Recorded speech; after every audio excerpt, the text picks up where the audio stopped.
Hi everyone. What do you think the output of this statement is? You say it's 0.9. Let's verify. So you can see it is not 0.9, right? It is just bit less than 0.9. So the reason behind this is not all decimals can be represented exactly using binary floating point. The problem here is that the number 1.1 can't be represented exactly as a double.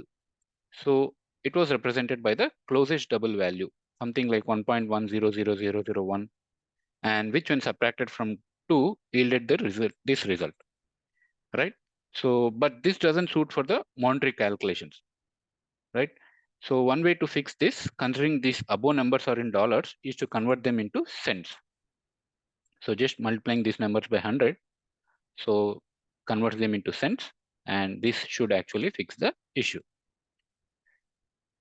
So now you can see 90 cents, which is $0.9, right?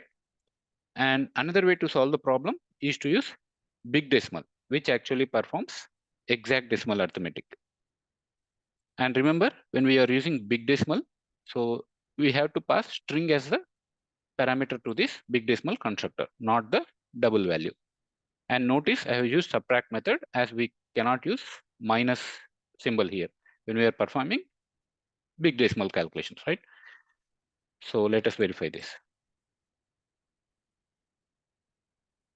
And now we got the expected output 0.9, right? So in summary, avoid float and double values where exact answers are required. And for monetary calculations, use integral types in long or big decimal. So thanks for watching. If you like the video, please like, subscribe, and share it.